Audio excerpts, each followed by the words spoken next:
करना चाहिए था कि हमारे किसान भाइयों की जो अब तक मौतें हुई हैं उन पर हम श्रद्धांजलि देते हैं या उन्हें दुख है और कुछ नहीं कर सकते थे तो ये कह देते कि जो किसान मरे हैं ये सब आतंकवादी हैं, देशद्रोही हैं, पाकिस्तानी हैं, जैसे कि इनके पार्टी के लोग किसानों को संज्ञा देते हैं। प्रधानमंत्री जी आपको इस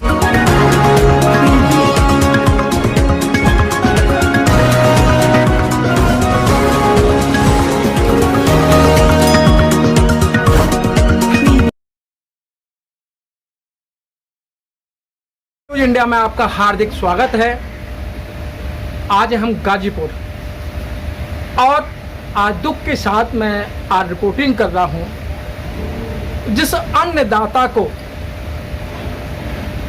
जो हमारे लिए अन्न उगाता है, सुना था कभी कि भाई किसानों की बात नहीं सुनी जा रही है, बड़ा दुख लगता है।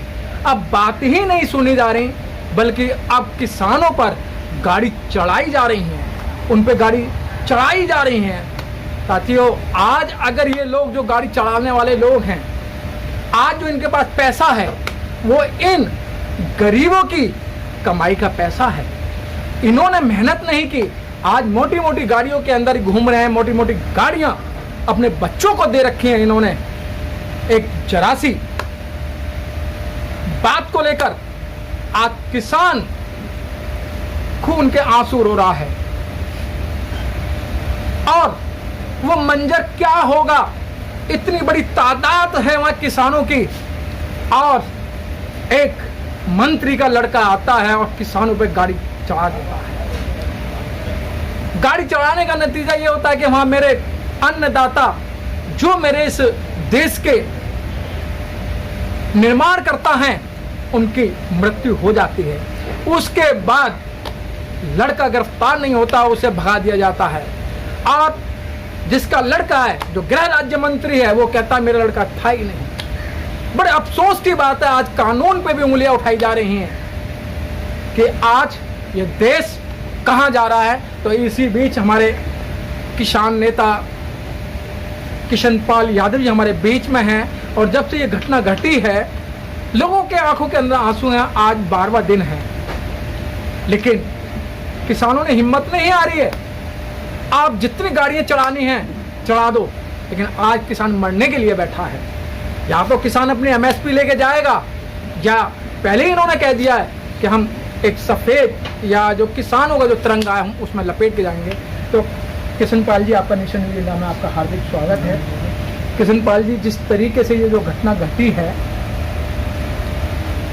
पैसे वाले चाहे हम शाहरुख खान की बात करें, अक्षय कुमार की बात करें या जो अभी अभी नए जो हिस्ट्री शीटर हैं गृह राज्य मंत्री जिन पे काफ़ी सारे केस चलने हैं और उनका एक लड़का मोटी गाड़ी में आता है और भीड़ भाड़ को देकर उन पर गाड़ी चढ़ा दी जाती है। फिर कहा जाता है कि लड़का था ही नहीं। फुटेज अगर वहाँ ना हो, सीसीटीवी कैमरे ना हो तो आज जो सोशल मीडिया है उसको भी बदनाम कर देते कि भाई झूठी खबरें हैं। तो आपको क्या कहना है इस संबंध में?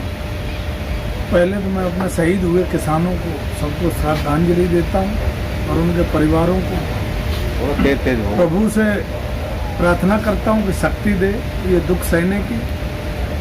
और सरकार की अगर बात करते हो तो सरकार जब से आई है तब से कुचली रही। जब से सरकार आई है संविधान को कुचलने की कोशिश की, कोरोना काल में गरीबों को कुचलने की कोशिश की, हॉस्पिटल में बड़े लोग उनको कुचलने की कोशिश की और उसके बाद 1800 किलोमीटर पैदल चलने वाले मजदूरों को कुचलने की कोशिश की।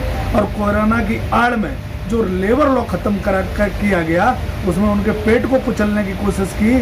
और उसके बाद जो कोरोना काल में किसानों को काले कानून दिए उसको हमारी ज़मीनों को कुचलने की कोशिश की। और उसके बाद अब ये जो गाड़ी चढ़ाने का सिलसिला है, सच्चाई तो भारतीय जनता पार्टी की यही है। देश आज समझे, कल समझे, चाहे जब समझे, लेकिन जितने लेट समझेगा उतना ही हम लेट हो रहे हैं। क्योंकि भारतीय जनता पार्टी की फितरत सिर्फ उद्योगपतियों को बढ़ाना है, वो भी लिमिटेड और गिने चुने उद्योगपतियों को।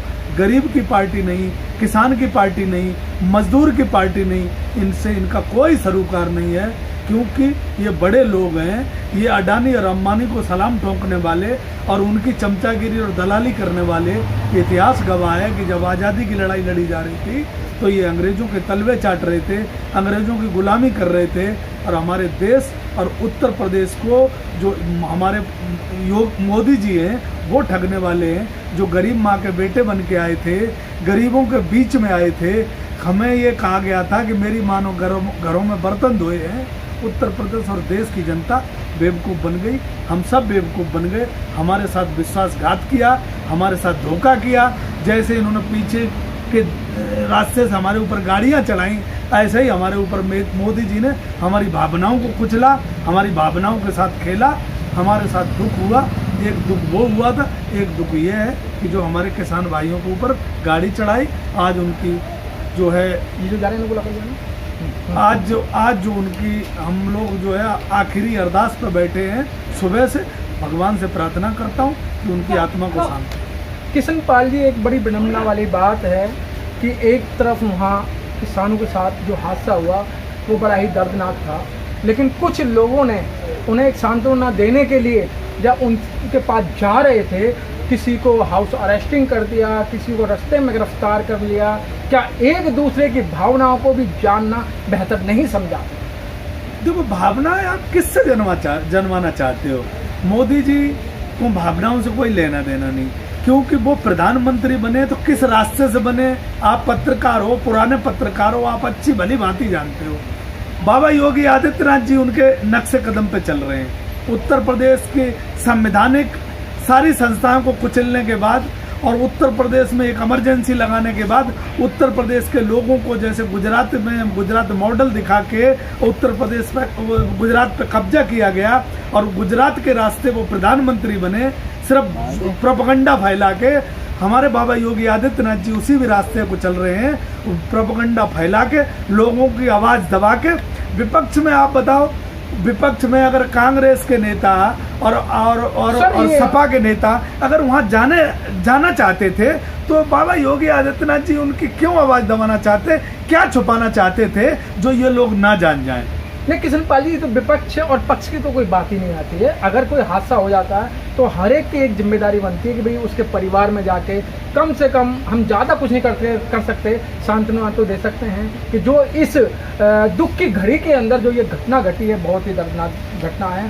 क्योंकि आज का माहौल यही है कि भाई मोमबत्ती जला दो, पैदल मार्च कर दो, लेकिन जिसका भाई गया है उसके दिल से पूछो, जिसका पति गया उसके दिल से पूछो, जिसकी माँ ने अपना लाल खोया, जिसने 9 महीने पेट में रखने के बाद में उसकी आंखों के सामने उसकी अर्थी जा रही है। तो ऐसी गंभीर परिस्थितियों में अगर वो सांत्वना देने जा रहे हैं तो बड़ा ही दर्दनाक है। नहीं तो आपने एक शब्द जो यूज किया है ना, उससे भारतीय जनता पार्टी का कोई लेना देना नहीं। जो आपने ये कहा गरीब से व्यापारी, गरीब छोटा व्यापारी, देश का गरीब, देश का मजदूर और देश का किसान, भारतीय जनता पार्टी से उसका कोई लेना देना नहीं। भारतीय जनता पार्टी के पास एक कलाकार है, वो प्रधानमंत्री जी हैं, और वो अपनी कला का प्रदर्शन करते हैं, अपनी एक्टिंग करते हैं जब चुनाव होता है, और एक्टिंग के माध्यम से हमारे देश की जनता और हमारे उत्तर प्रदेश के लोग बहक जाते हैं, उनको वोट दे देते हैं और वोट में वो जीत जाते हैं, और वो ये कहते हैं कि मोदी जी की जय जयकार हो रही है। लेकिन जब मोदी जी की जय जयकार हुई, चाहे वो कोई भी प्रदेश हुआ या देश हुआ, तब गरीब की हत्याएं बढ़ी, गरीब हुआ, 2 वक्त की रोटियों के लिए लोग तबाह हुए, मजदूर का लेबर लॉ खत्म हुआ, और यहाँ तक कि जो कानून पास की गई हैं, ये बड़ा ऐसा परिणाम होगा कि हृदय विदारक परिणाम होगा ये कि पेट भर कर रोटी इन किसानों को आने वाले समय में नहीं मिलने वाली है। किसान तड़प के भूखों मरेगा, क्योंकि इनकी जो रोटी है हमारी, वो सब गोदामों में बंद होगी, और वो व्यापारी वहाँ से रोटी हमें दिखाएगा, और उसकी कीमत इतनी होगी कि आज जो डीजल और पेट्रोल की कीमत प्रधानमंत्री जी के हाथ में नहीं है, वो व्यापारी के हाथ में है, ऐसी रोटी की कीमत उसके हाथ में होगी। हमारा गरीब मर रहा होगा और हम सब एक दूसरे की मातम मना रहे होंगे, रोटी हमसे बहुत दूर होगी। बस काम किया जाएगा, जैसे हिटलर की तरह चाबुक मार के काम करवाया जाएगा। वो प्रधानमंत्री देश के अंदर दृश्य लाना चाहते हैं। उत्तर प्रदेश की जनता समझ रही, उत्तर प्रदेश से बदलाव की दिशा। उत्तर प्रदेश में उन्हें किसी मजदूर से या किसी किसान से या किसी देश के नौजवान से अगर मोहब्बत होती तो शायद है वो इस तरीके की भाषा नहीं बोलते।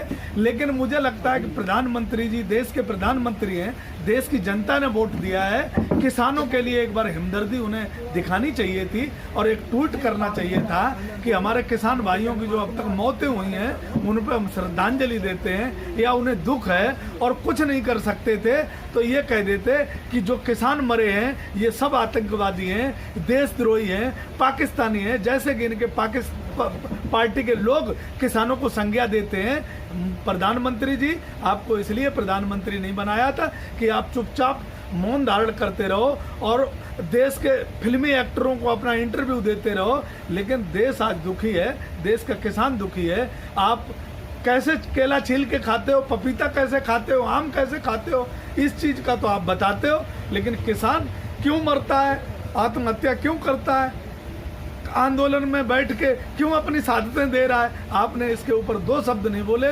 देश की जनता को एक बार सोचना चाहिए, क्योंकि ये जो परिवार, बड़े परिवार, उनको अगर छोड़ दिया जाए 15 परिवारों को, तो सभी निकले हुए देश के किसानों को बेटे हैं। कहीं ना कहीं उनका देश के किसानों से उनका रिलेशन है, कहीं ना कहीं देश के अन्नदाता का ब्लड है। उनको एक बार देश को सोचना चाहिए। प्रधानमंत्री तो नहीं सोचेंगे, क्योंकि प्रधानमंत्री अडानी अंबानी का भला चाहते हैं, देश के उद्योगपतियों का भला चाहते हैं। मुझे लगता है कि देश का नहीं, क्योंकि गुजरात मॉडल लेके आए थे, वो देश में कोई मॉडल लागू नहीं कर पाए, भावनाओं से खेल के वोट तो लूटा है, लेकिन देश का भला कुछ नहीं कर पाए। और उत्तर प्रदेश के मुख्यमंत्री पूरी तरीके से प्रधानमंत्री के नक्शे कदम पे चल रहे हैं। उत्तर प्रदेश को गर्दिश में देके, उत्तर प्रदेश की अर्थव्यवस्था को खत्म करके, उत्तर प्रदेश के युवाओं को गलत रास्ते पे भटका के, उत्तर प्रदेश को बर्बाद करके फिर सपना देख रहे हैं। मुझे लगता है कि वो सपना अब उनका पूरा होने वाला नहीं है। उत्तर प्रदेश जाग चुका है, उत्तर प्रदेश का नौजवान जाग चुका है। अब सही डिसीजन 2022 में लेगा। ठीक है सर।